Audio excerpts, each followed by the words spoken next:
Okay, since the last one, I've gone ahead and I've burned in the details on his chainmail, highlighted the tears and folds on his lower clothing there and around his boots. On the shield, I drilled a small hole into the dowel holding the shield to the hand and put a domed tack on there, and I burned the detail on the shield for the metal braces. Now these I didn't carve in relief because they're small enough to where I don't think it's necessary. Same goes for the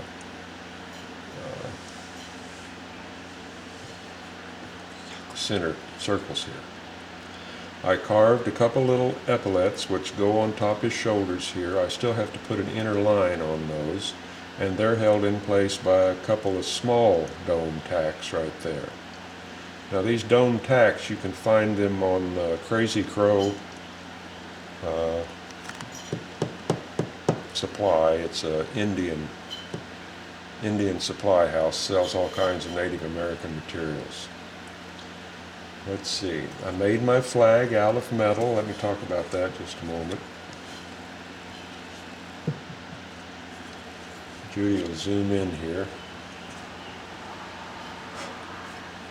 This metal is just a piece of galvanized step flashing you can find down at Lowe's or Home Depot. It's very thin galvanized metal. You want galvanized tin, you don't want aluminum flashing, because you can't solder aluminum flashing that easily. And I just use some little thin strips of the flashing, bent them around the pole, and then pinched them together with a pair of pliers, and they hold the flag onto the pole. That's not glued, that's just real tight there. And then I sprayed it red. Well, first I sprayed it with some self-etching primer, and then I sprayed it red, a couple coats. I'm not really sure of my design yet, so I haven't painted anything on that. That'll come a little bit later once I figure out what I'm going to do with it.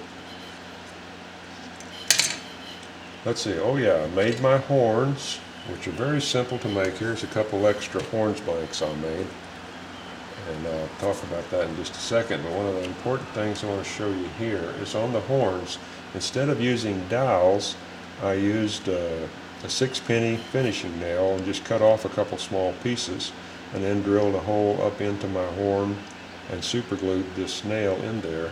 And when everything's done, I'll go ahead and super glue it to the head. That way I don't have to worry about these horns ever breaking off. If they break, they'll break off up here. They'll never break off in this area here. Okay, now let's see what else. I think that's about it. Hopefully we'll get everything wrapped up today and we can get busy painting. Oh yeah, I glued this arm on. Went ahead and glued that arm on. No big thing there, because I've showed you how we do that on previous videos using a piece of inner tube. Just hold that thing on there. Got a real good joint. This arm over here is still not joined. We're not going to do that. We're actually going to do some painting over here before we glue that arm on. Because remember, we have to get down into this area here and this area over here, and that's not going to be too easy to do if we glue that arm on there. So let me take these things off of here. Some of these things are getting small to the point to where they're going to get mixed up in my chips, and I certainly don't want that.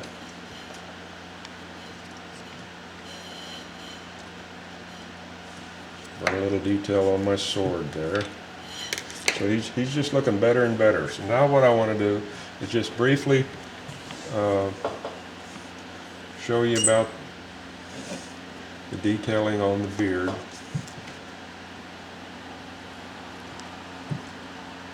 Just clean it up here. As you can see, I took my knife and I just put some gentle curves in the beard, just to bust up the surface of the beard. It actually looks pretty good just the way it is right now, but we'll detail it a little better. Got the fan running, it's blowing my hair on my ear. It feels like a tick. Ticks are thick up here this year. And having a bunch of horses around here just makes them that much thicker, I guess. There sure seems to be a lot of them. Okay, and also you'll probably notice if you go back and you look at the previous video that I had a pair of lips carved, or the lower lip carved on this guy. Well, it's gone now because I just didn't feel it needed it. He looks fine the way he is. So we're just going to carve some hairlines on here. It's not going to take very many.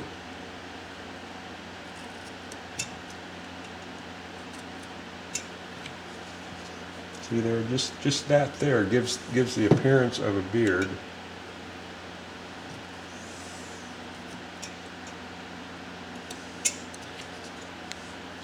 And we don't need, you know, if you put on too much detail, it has a tendency to detract from the overall figure, and we certainly don't want to do that.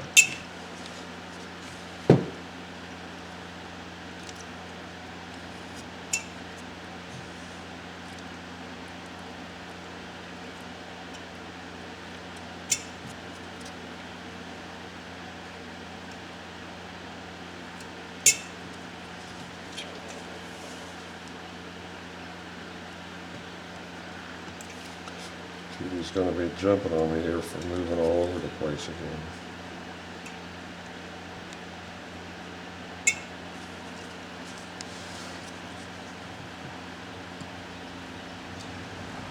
I'm just kind of following the flow of the mustache here.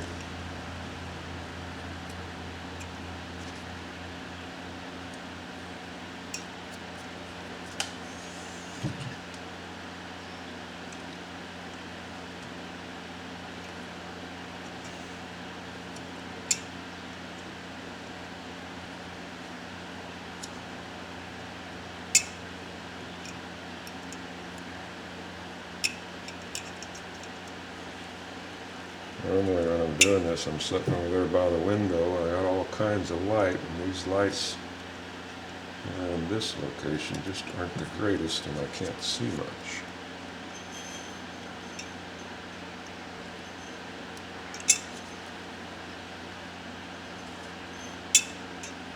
Get out of there. One more will be plenty for that right there.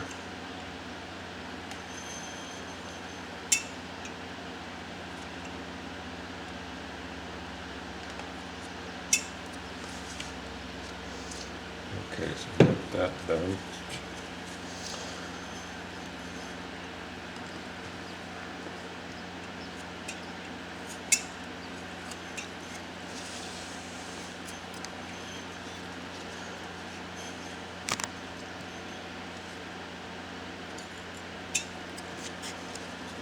Anyway, just continue, you know, going around there and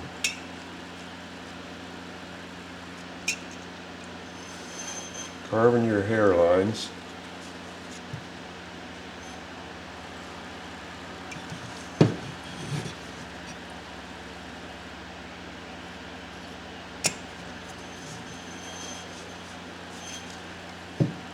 Same back here. I kind of jumped the gun on some of these areas, like going ahead and burning my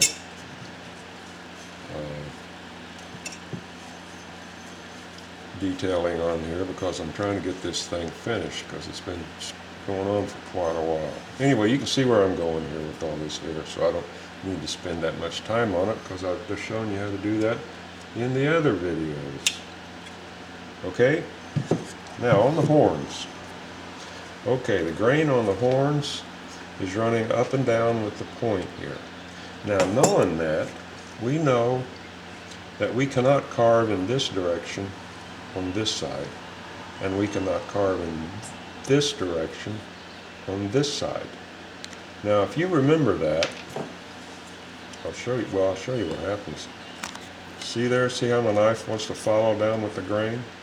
And now if I do the same thing over here, see what happens? It wants to follow that grain. Well, if we remember that and we turn it around,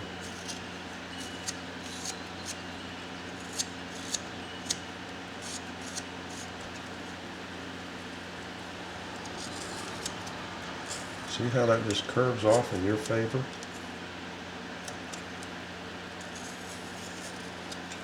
Just makes it so easy to do when you understand the grain and fix it to where it works in your favor.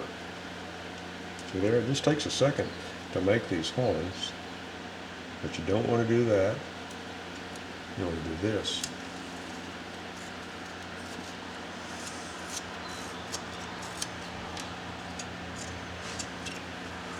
You don't want to do that. I'm going to do this. And then we'll just bring them to a point out here.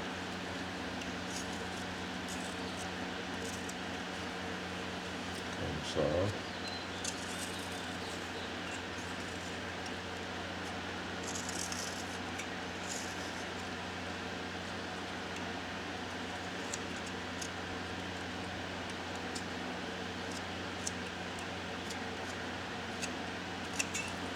Like that, just continue on, and you'll get it. Just takes a little while. And then what I did on his head here, I kind of scooped it out here.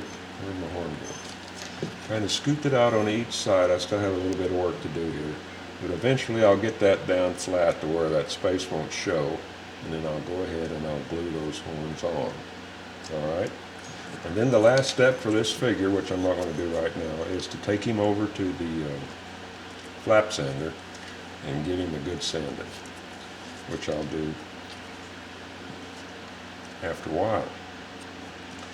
But one thing I want to show you right now is I told you I was going to do something a little different down here on this boot. And the first thing I want to do before I do this is I'm going to take it over and flap sand these areas, because once I do what I want to do, I won't be able to do that. All right? So I'll be back here in a second. Okie doke. So I flap sanded his legs and his feet, and also flap sanded right around in here just to clean that area up. Now if you flip back, go back and look at these before I flap sanded, you'll see that they were filthy. Well, a lot of people say, you know, I read these things on the forum a lot.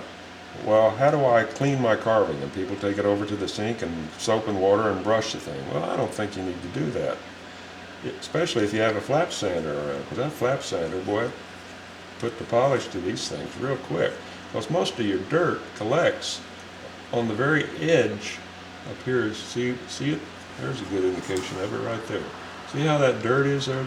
It's only on the very edge of each chip. It's not down into the chip, and the flap sander will knock all that off. You can see it up in here. All that'll be gone as soon as I run it through the flap sander. I'm afraid if you wash your carving with soap and water, you're never going to get all that residue off of there, and it's going to affect your paint job. Anyway, down here on these two areas, I'm going to kind of texture this to where I hope it looks like fur. At least it's going to look different than the rest of the carving, which is what I'm after. And to do that, I'm going to use some Mod Podge, and I'm going to use some railroad ballast from a model train supply. That's what this stuff is here. Now you go down to the hobby shop where they sell model train stuff, and you can buy this stuff in all different grades. This is for an N-gauge train, so it's pretty fine. I don't want it real heavy. Okay? So anyway,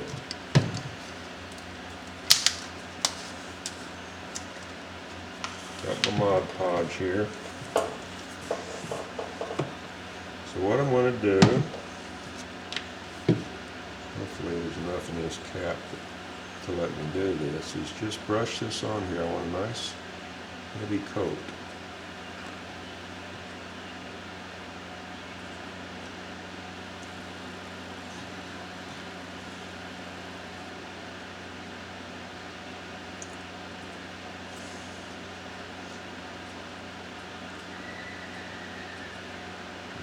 horse isn't happy out there.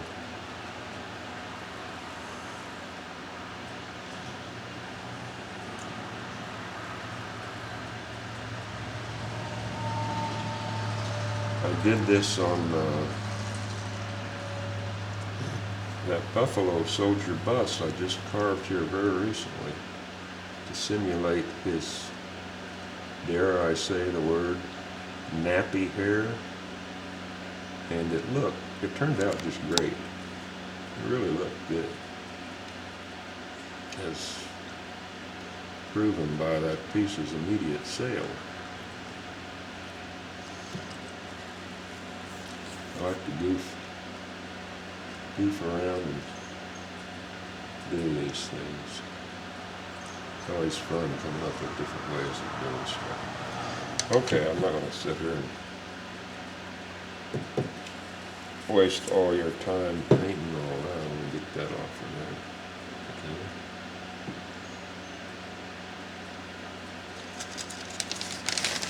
And it'll probably take a couple coats of this stuff. Once it dries, go back and do it again. And just sprinkle that on there.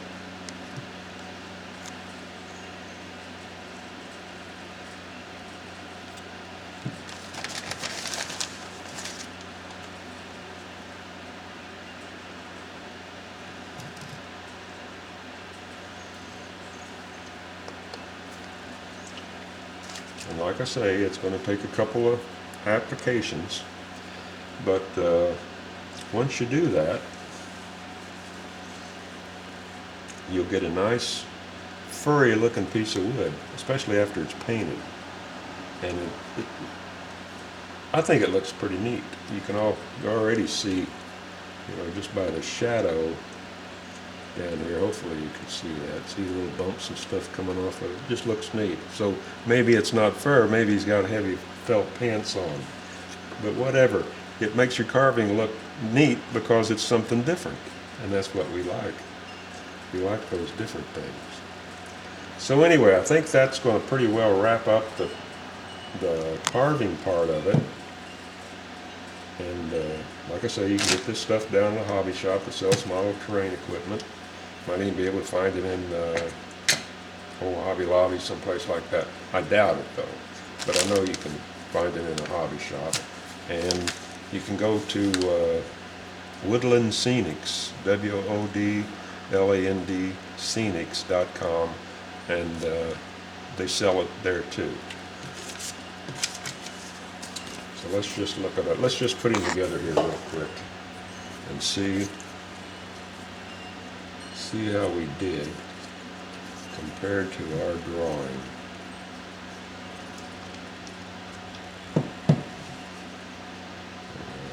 There. Do that, but that's back in.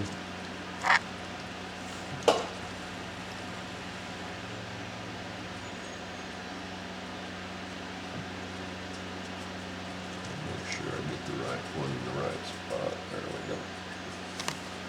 His horns on.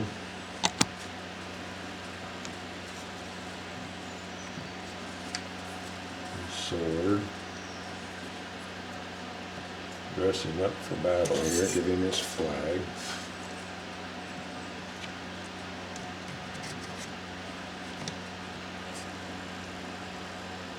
Moving back here where he really shows up. And comparing with our drawing. Now I think we came pretty close. And I think he turned out pretty good. I was kind of, like I mentioned several times before, I was kind of hesitant to do this with a figure, put down on video from the beginning concept to the end to see if it turned out, but it turned out pretty good. And I think it's really a neat little figure, and he's going to look really spiffy once he's painted. And speaking of painting, when we paint him, let me get this.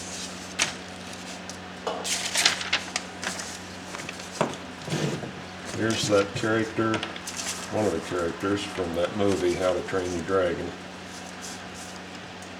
One thing we want to also do when we're painting this is stay away from bright colors. Now red's a pretty bright color, but we're not going to do that on his figure. We might even give him a red beard. That'd look slick, wouldn't it? But anyway, you'll notice that all these colors are basically earth tones. We've got a real earthy green here. Our chainmail, it's going to be bright, kind of bright compared to these other areas, but we're going to tone that down to antique it a little so it doesn't sparkle and shine too much. I thought about even giving this guy a real fur cape, but I thought that would be kind of stretching it a little too far, so I decided not to do that. But anyway, we're going to keep our earth tones. We don't want any bright, garish-looking colors because this is an old figure, and back in those days they didn't have access to all these fancy dyes and everything. All their dyes were natural, so that's what we're going to stick with. There you can see, just peeking up here, his epaulets sticking up over his shoulders. So anyway, in the next video, we'll paint this little fella and hopefully come pretty close to finishing. And also maybe I'll have my flag design done by then too. So until then, I'll talk to you later.